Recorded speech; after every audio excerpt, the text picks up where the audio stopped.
بسم الله الرحمن الرحيم السلام عليكم ورحمة الله وبركاته نبدا وديال ميل كستو joogtaan waxaad ku soo dhawaataan warka saddexaad ee Arabsiya News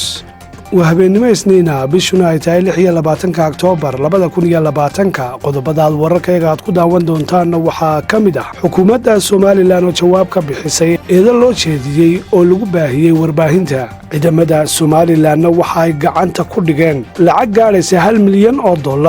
xiisadda ka dhaxaloosan wadamada Azerbaijan iyo Armenia ayaa cirkays ku sii shareeraysa kadib xabad joojin cusub ayaa lagu wadaa inay dhaqan gasho saacado yar kadib taasoo u dhaxaysa ciidamada Armenia iyo Azerbaijan daawadayaal kuwaas waa qaar ka mid ah qodobada ugu doorka loo warkeena kuwa iyo kuwa kale oo faahfaahsan waxaad ku daawan doontaan warkeeno fidsan laakiin inta ka horeysa u diyaar garooba qadarada bulshada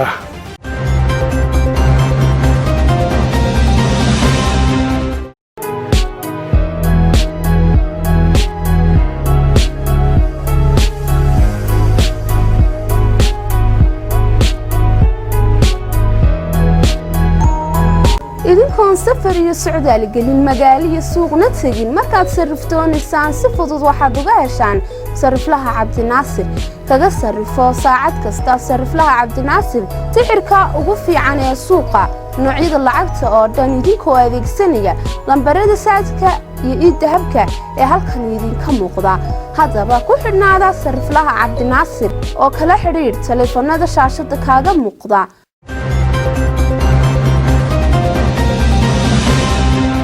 xukuumadda Jamhuuriyadda Soomaaliland ayaa jawaab ka bixisay hadallo qabsaday maalmihii la soo dhaafay saxaafadda bulshada oo la xiriira qaabka loo saamaxayo dadka Soomaaliland u dhashay ee xilalka ka qabta Soomaaliya sidaasna waxaa lagu sheegay war saxaafadeed ka soo baxay xafiiska afhayeenka wasaaradda warfaafinta Cabdilaahi Aadan Cumar Wanyab kaasoo nuqul ka mid uu soo gaadhay xafiiska warqabadka ee Arabsiya News war saxaafadeedkan ayaa waxa uu dhignaa sidan muwaadin ama siyaasi kasta oo u dhashay Jamhuuriyadda Soomaaliland oo qaranka iyo ummadda ka galay dambi xilna ka soo qabtay dalka la baxay dawladda federaalka ee Soomaaliya waxa la saamixi karaa oo kaliya marka uu fagaaro ka cadeeyo inuu iska casilay xilkii uu hayay dalka iyo inuu ka noqday fikirkiisii uu aaminsanaa ee midnimadii Soomaaliya isla markaana aanu dib dambe mar kale ugu noqon doonin dambi labaad oo kan la mid ah inta marka laga helo maadaama aan qofna laga qaadi karin jinsiyadiisa muwaadinimada Soomaaliland waxa ay markaa xukuumadda Jamhuuriyadda Soomaaliland u fidinaysaa saamaxaad mar allaale iyo markuu sida qoraal iyo afa ku cadeeyo inuu iska casilay xilkii uu ka hayay Soomaaliya sidoo kalena aanu mar labaad ku noqonaynin dambigaasi oo kale arrintan la xidhiidha saamaxaadda dadka reer Soomaaliland ee xilalka ka soo qabtay Soomaaliya ama shaqooyin kale ka qabta dawladdaasi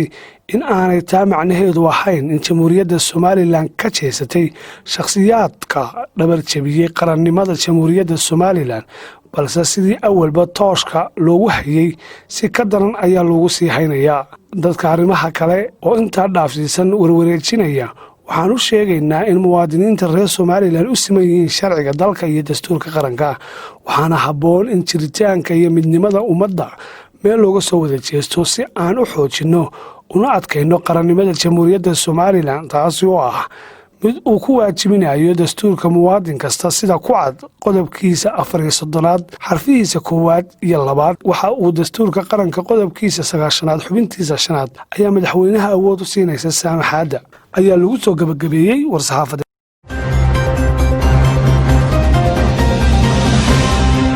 ciidamada Soomaaliland ayaa sheegay inay maanta qabteen lacag ka badan $1 milyan madow ee Mareykanka ah lacagtaas oo ay sheegeen in la doonayo in khalkhal lagu geliyo dhaqaalaha ganacsiga Soomaaliland waxaana warbaahinta u shaaciyay afhayeenka ciidamada booliiska Soomaaliland gaashaanle sare Faysal Xiis Xamar Raxiim marka hore Ilaahay baa mahadle Ilaahay halkan soo keenay waa mahadle marka xigtana shirkeena inta maanta wuxuu ku saabsan yahay ama uu daaran yahay waxa weeye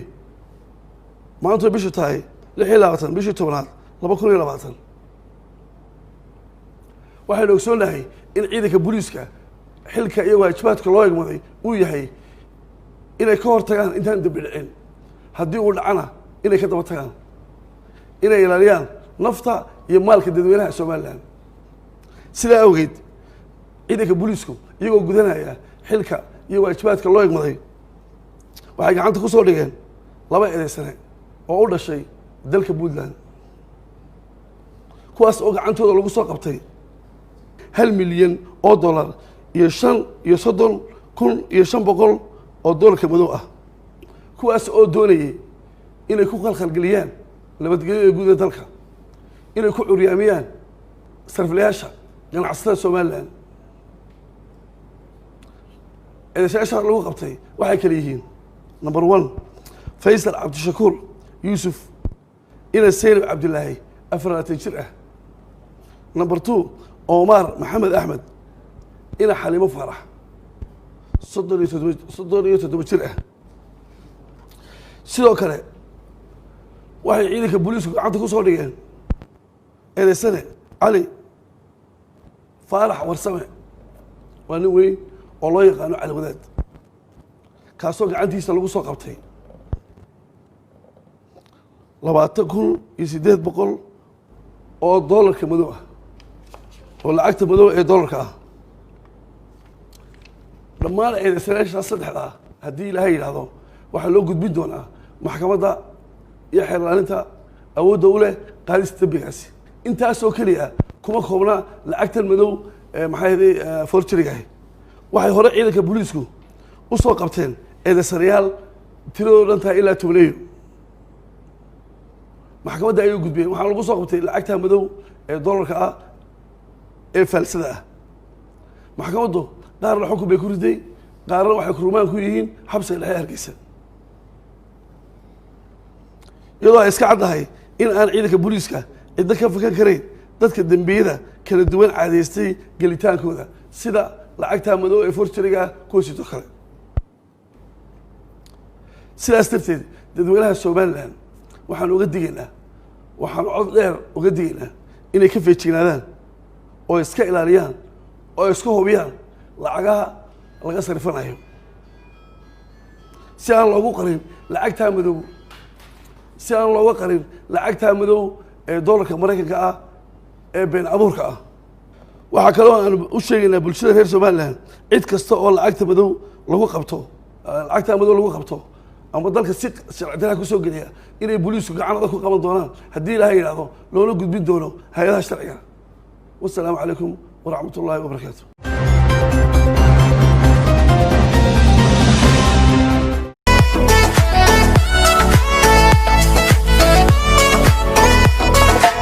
السلام عليكم. عليكم السلام ورحمة. walaal ka waran adeega hoteelka sidee lagugu adeegay saan doonay ka badan bal igu adeegay may wallahi hooyo wali maan helin gaari laakiin qaar igaga soo horeeyay wadanka oo aan isku meel ka shaqeyn jirnay waxba ay casuubo marka sidaa darteed baan u raagay bal dadkan waa weydiinaya ayaan oranaya bal halkee istaan igu dhowey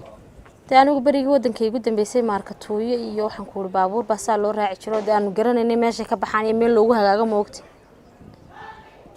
teeda kale da kuwii burcaan istaamihii maxay ahayd istaamadii burcaan garanayay Hargeysa xabad ka garanay meel gaari laga raaco maxaa jaam iyo istaaniyo badahaaba ku gelinaya madan maxaan gala application-ka bari iyo galbeed oo aad adigoo halkaaga jooga hoteelkaaga jooga gurigaaga jooga adigoon suuq iyo jaamtoon oo soo bixin aad halkaa tigidhka ka dhex goosanayso teleefankayga dhexdiisa ka dalmanaya teleefankaaga dhexdiisa ka dalmanaya oo waa tabti halkan kan anaa imika tigidhkaaga halkaa kaaga goynaya ku qor Play Store-ka mobilkaaga bari iyo galbeed kadib ka soo dejiso Play Store-ka mobilkaaga application-ka bari iyo galbeed kadib dooro magaalada aad ka tagayso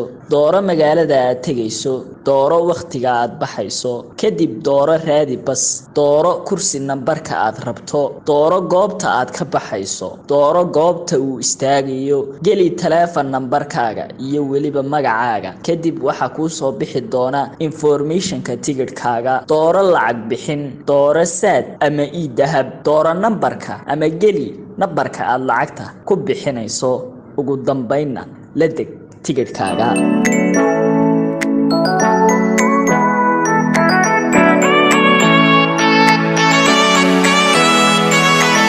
kaaga daran xitaa kaliya tamaha abke website-ka xitaa dadku way ka dhex dalban karaan bari iyo galbeed eeyaa hooyo inamadi hoteelka mid aan xagan ka helay oo ii sheegay oo gabigayga application man ka dalbanaya halkan joogu igu imanaya walaal waa bari iyo galbeed waanigan ku hortaagan ma durtaba